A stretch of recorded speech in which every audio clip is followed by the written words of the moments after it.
What's up, y'all? It's your boy Isaac, and welcome back to AI Football TV. This week's round of midweek football has officially passed, and as usual, we have some things that we need to talk about. So without further ado, let's get right into it. As we all know, Arsenal lost to Brighton at home again. We lost again. We did not win again. We are a team in free fall right now. It seems as if we don't know how to win. We only know how to lose and draw, and it is honestly so difficult to watch us play right now because of the way that we play and the way that our players are so devoid of ideas. And it's very clear to see that, Emery is obviously not with us anymore, but the problems that he left us with in the game itself, I feel like we started off quite well. I think that we had some good spells here and there, but honestly, let's be real, the possession was mostly Brighton's, and they just played us off the park in every area. We arguably put out a pretty good team, I would say, but the fact that Pepe wasn't starting, Tierney wasn't starting, which we'll get onto later. What more can we do? Who else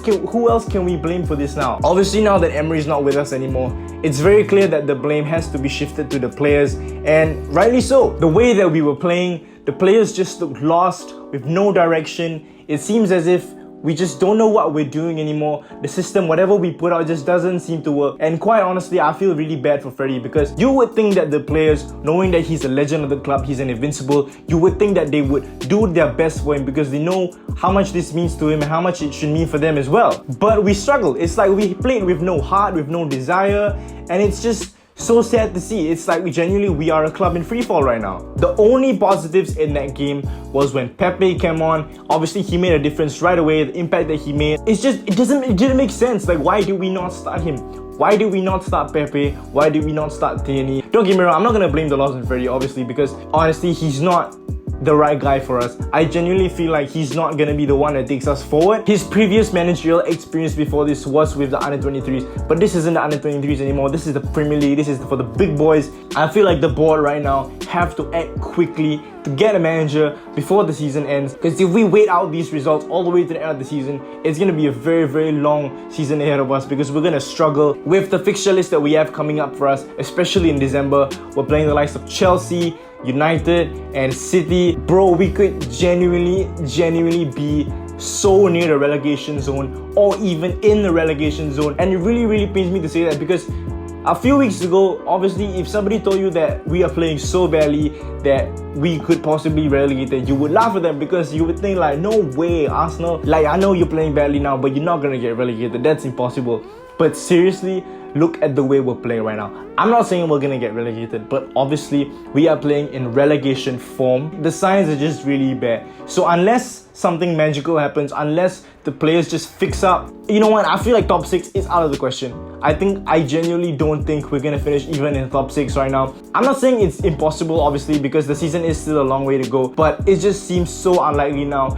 And do you really think we're gonna win the Europa League to get back in the Champions League? I don't think so. We haven't even considered who's gonna drop down from the Champions League. It's so difficult to be an Arsenal fan right now. I hope somehow we can just get a few wins on the bounce, and we just gotta really improve, like, in every area of the pitch right now. So we're just gonna keep struggling, and honestly, I don't want to see that. None of the fans want to see that. So hopefully the board acts soon, and hopefully we can get this fixed. And next up, we're gonna be talking about the United game versus Spurs. Obviously a very good watch for the neutral. I think that United completely dominated that game. I feel like Spurs were really played off the park as well. Obviously a return for Jose Mourinho back to Old Trafford. It was very nice to see that he was received quite well. There weren't really people booing him so much, but his Spurs team that day obviously faltered quite a bit. They were going into that game in good form, but I think that United that day, for some reason, just turned up so much, probably because it was against Mourinho. But that United team that day played really well. Rashford obviously shining for them. He came up with the first goal and stepped up to take the penalty. The only bright spark for Spurs that game was obviously Dele Alli, the man at the moment right now. With the goal that he scored, the touch and the finish, honestly,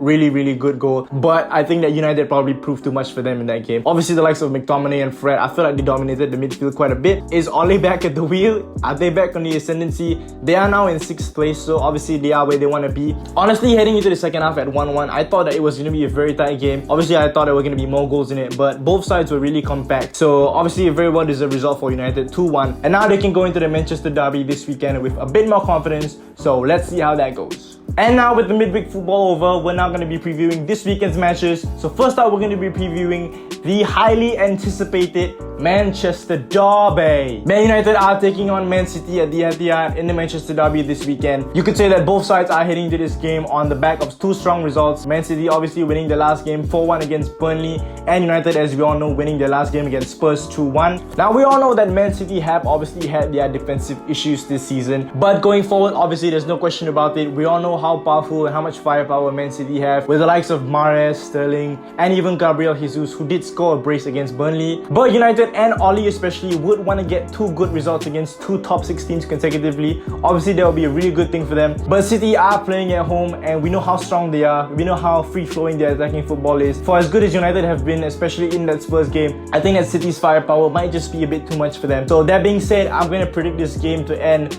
3-2 to Man City. Next up, we're going to be talking about the Everton versus Chelsea game. Obviously, as we all know, Everton are going into this match without Marco Silva. He was recently sacked after their 5-2 rout at Anfield, which, by the way, was an outstanding game. Liverpool, as always, performing unbelievably well, but unfortunately that result spelled the end for Marco Silva's time at Everton. So Everton obviously are going into this game without a manager, playing with an interim one as well, similar to Arsenal, and you could say that similar to us as well, they could use a fresh start. Personally, I feel like Everton will struggle. We saw how they play at Liverpool and how badly they coped with Liverpool's attack, and I think that Chelsea might just have a bit too much for them. Chelsea are obviously playing in really good form right now, so I'm going to predict this match to end 2-0 to Chelsea.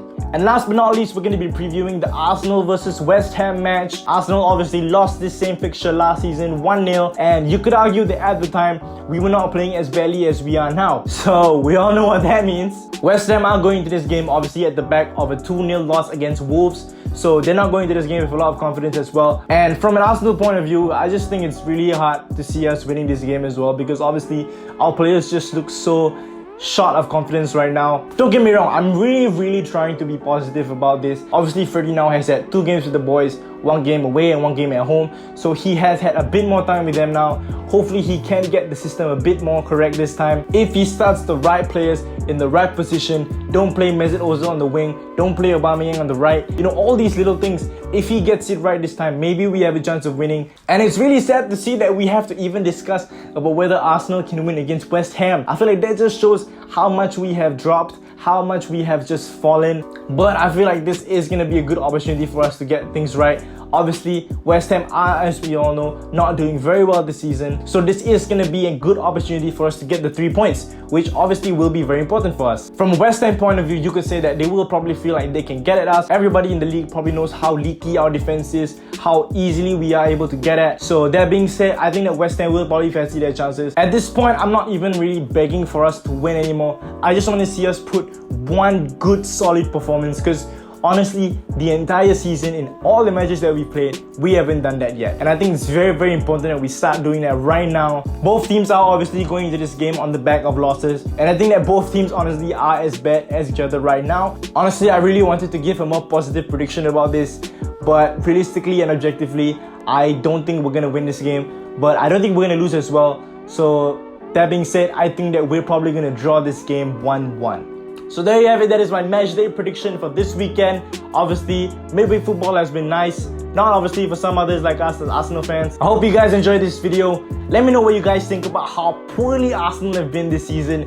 Tell me what you guys think, especially if you're an Arsenal fan. Tell me how you feel about how you think Arsenal have been doing. What do you think we need to improve on? So I hope you guys like this video. Share it if you guys enjoyed it. Subscribe if you have not already, and I will see you guys soon. Peace!